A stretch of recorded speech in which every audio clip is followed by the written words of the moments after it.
Hi, everybody. This is Nathaly Salas with the Real Estate Investment on my podcast. Today, we have the privilege to be with Real Chavez, which is a real estate agent here in Cusco. Thank you so much for being with us. Well, thank you for inviting me, Natalie. It's been a pleasure to actually get to be around Cusco, showing you around, and we actually finally here at the main square. And I'm ready for all the questions that you got for me. Yeah, and there's a story behind this fountain. Tell us a little bit about this beautiful statue here. Okay, well, this is it's a very interesting statue. It's the statue or sculpture actually of Pachacutic. Pachacutic is the actual Inca that um the locals claim that it actually built Machu Picchu. Yes, it is or it was the last Inca. There were 12 Incas. This is the last Inca, Pachacutic, the guy who built Machu Picchu. And tell us about the sculpture, Uh, what? the one that created statue. Oh yes, well, of course, it's a very good. Well, the actual sculpture was made by my wife. My wife is a local sculpture artist here in Cusco. Hopefully, you get to meet her one of these days or maybe soon. And I happen to be her husband. So yes, that's my wife's sculpture. My wife made the sculpture. This is Yes, amazing. yes, thank you. So we're gonna start asking you real some questions. This interview will not be too focused on real estate, although we want to talk about real estate and we more about the cultural side of things. So let's get tapping. So tell us more about you. How did your career started? Where are you from? And how did you end up in Cusco? Well, I actually grew up in New York, Long Island, New York. I went to school in New York City. At the DeVry technology, DeVry School of Technology back then. Now it's DeVry University. I graduated in 2001. Then I moved to Houston, Texas. I actually work in the IT department of the city of Houston, Texas. Worked for 4 different mayors. That was by the end of 2011 when I decided to travel the world. I got to see Europe. I moved forward to South Korea. I home based in South Korea and I visited every Asian country. That was around maybe 2013. And that's when I decided to come and check out Cusco, Peru. And that's the time when I actually fell in love. I've been living in Cusco, Peru since 2013. And of course, I've been visiting the States and in Mexico, which is the one of the countries that I love. But I've been living in Cusco since 2013. So ever since 2013, I actually started a tourism company and right along with real estate back in Houston, Texas. I can tell you so much about the Cusco, the city of Cusco. It is a place that the first time I came here, visited, I really fell in love with it because of the actual energy of the culture. My background is Peruvian. I am I'm Peruvian-American. I was actually I was born in Lima and raised in New York, and I just happened to love this place, Cusco. Why? Because of the people, because of of of how international this place could be. Also, the food. The food is here. It's amazing. I got to speak another language, which is the native language of Quechua, the Inca language. Cusco is full of mountains, full of places to visit. I've been living here since 2013, and I haven't been able to see all of it yet. Even though I have a tourism company, and I go and I travel every day, with tours with friends. And Sacred Valley, it's huge. Then we have the jungle side of Cusco, which is Quillabamba. We have the mountains of Ausangate. We have hot springs of Lares, Cocalmayo, Aguascalientes, and Machu Picchu. We have Huacra Pucara, another ecological site. So many places. Point is, this place is beautiful. Uh, uh, People are friendly.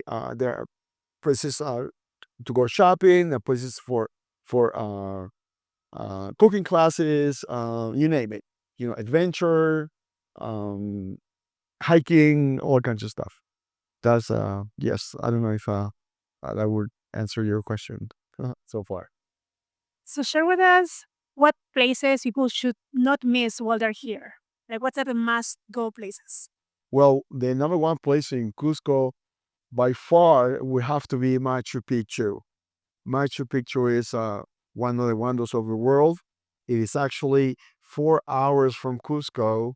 You actually go, you have many choices to go, but the quickest way to go is 2 hours by car to Ollantaytambo train station. And then from Ollantaytambo town, you should take another train, Ollantaytambo to Machu Picchu, an hour and 15 minutes one way. So that would be 4 hours from Cusco. And that's how you get there. Machu Picchu has also its hot springs, and it is beautiful. I'll suggest to stay maybe 1 or 2 nights so you can really get to see the area of Machu Picchu. Uh, Machu Picchu is magical. It's just incredible because it's built up in the mountain.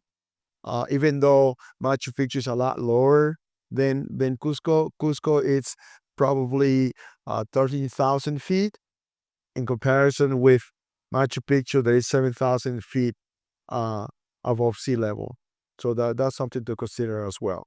Another thing is that when you come to Cusco, as I mentioned, it's a little up high, so you might need to either drink coca tea or another pill, soroche pills to prevent the high altitude sickness, which is called soroche, which everyone can pretty much handle it, you know. So yeah.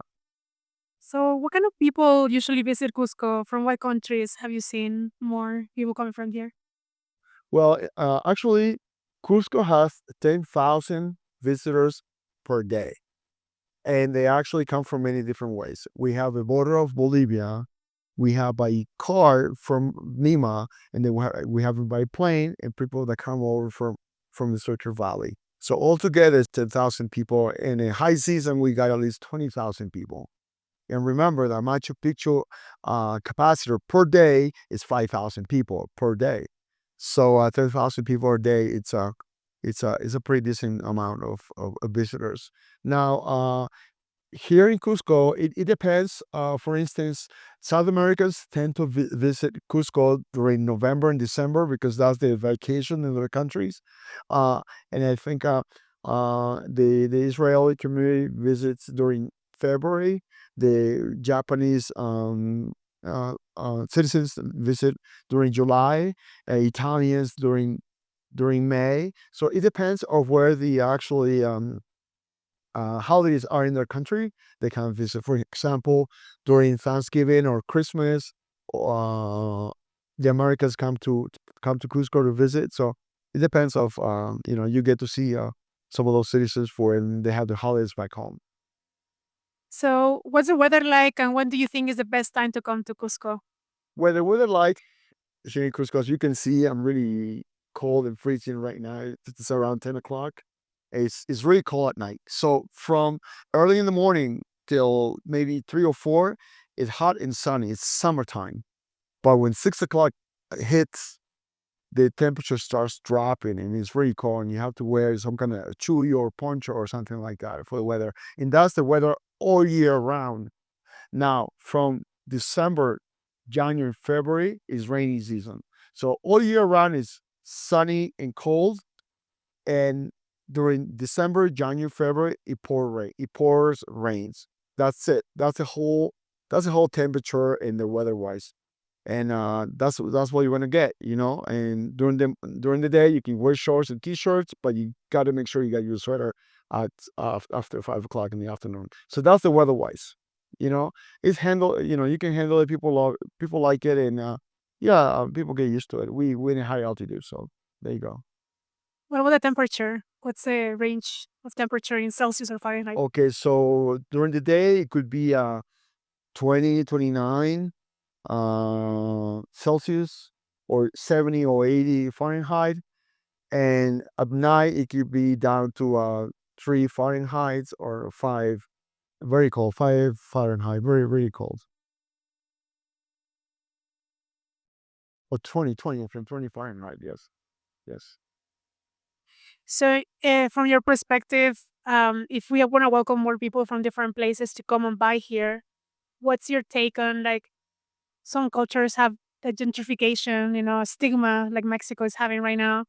what is the feeling from the locals that you feel that they welcome people from abroad, or they want to protect the culture and they only want to sell between the Peruvian Well, that's a citizens? very interesting question because uh, historically, Peruvians are very welcoming to every nation in the world. You know, we've been welcoming Asians, Chinese back in Lima. Out here, Cusqueños or locals are so used to foreigners because they've been visiting Machu Picchu since the 70s. So Cusco is a very touristic place where the tourism is very advanced in regards to welcoming and the structure of how to do the tours. So every nation of the world should be very welcome here. We don't think it's really it's a very friendly place for a foreigner, pretty much I would say. So let's talk about safety. Like, some people understand that Lima is a big city and can be a bit dangerous at times. What do you think about Cusco and safety levels around the city, outside the city? Any risks to consider? Of course. Well, Cusco has a population of 475,000 people. They're not even half a million. We're comparing with Lima that has 8 million people. So we're not that many out here.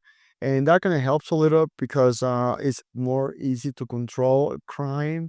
And as we talk about crime, it's very low. We have tourism police everywhere. There are cameras everywhere are here. People can walk around with their wallets, with their cameras, no problem. It's very, and also it's really funny and interesting because there's one way in up in that mountain behind in the front of me, and one way out going towards Puno, and the other way out going to a Sacred Valley. So if anyone tries to rob or anything, they would probably catch like 5 blocks down or back that way. So you have to be really clever in order to do something like that. So crime is really low. Chances of getting robbed are very small or none. It happens. People loses things. Maybe that. But in regards to safety, Cusco is one of the safest place in Peru, I would say, and I've seen it. So I'm really happy to be here. We can walk around with um I mean it's a safe place. That's what I'm trying to say. Let's talk about traffic. Do you think traffic has increased as more people have moved here, or still pretty reasonable? Well, most of the traffic or most of the tourism or most of the tourists that come to Cusco is stay in the historical area. And there the city hall or have a structure the main square to have many different ways to keep traffic away. So most of the traffic's maybe back in the suburbs or not far from the historical area. So it has a little easy access to vehicles to go to the airport or come back. But I don't maybe traffic in the holidays maybe on peak time. But other than that, um, I don't. Of course, there's traffic everywhere, but not as much as a big city would have. How would you describe the weather? I mean, the air purity, because Lima is very polluted. And do you think, like, because we're in the mountains, the air is cleaner? Do you feel like you can breathe better?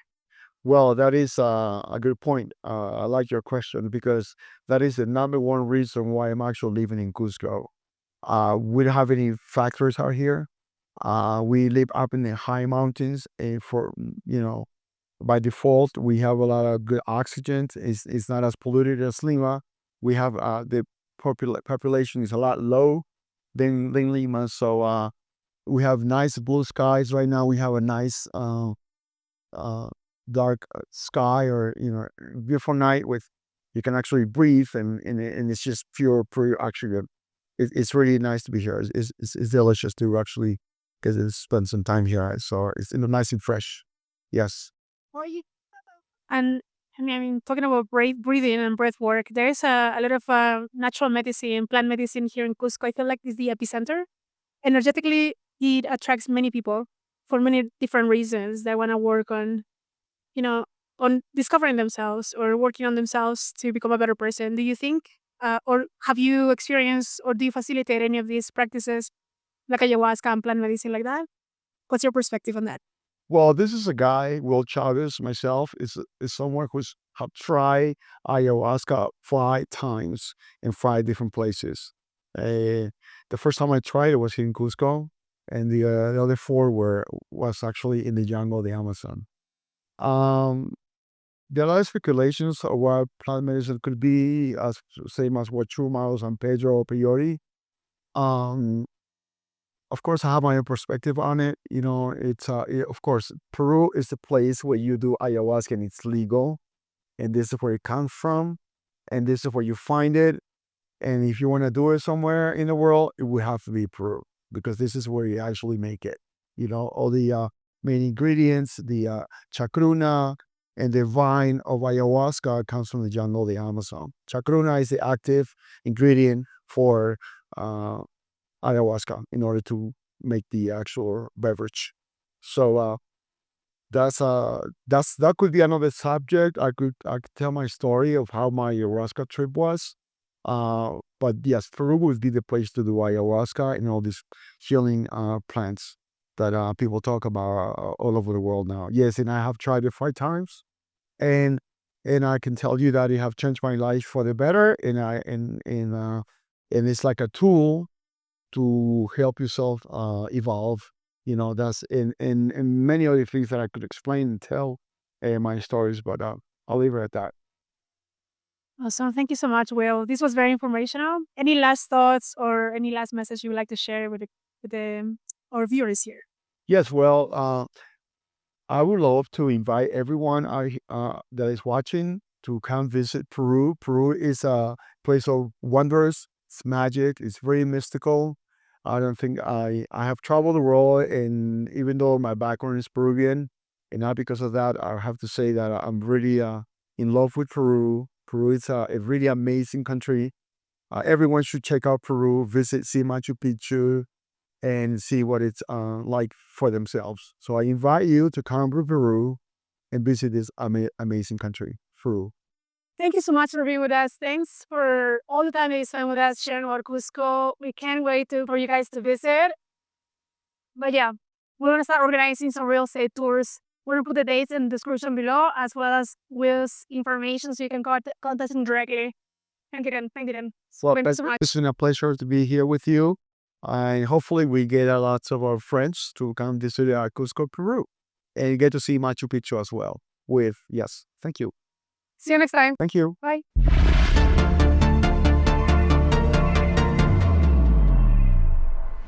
Thank you for joining us on the Real Estate Investment Nomad podcast. I hope today's episode has inspired you to explore new horizons in global real estate. Remember, the world is full of opportunities waiting to be discovered. And with the right insights, you can turn those opportunities into successful investments. If you enjoyed the show, please subscribe, rate, and leave a review. Your feedback helps us bring you the best content possible. Don't forget to follow us in social media for more resources and updates. Until next time, my friends, this is Nathaly Salas, encouraging you to think big, invest globally, and transform your real estate journey. Safe travels and happy investing.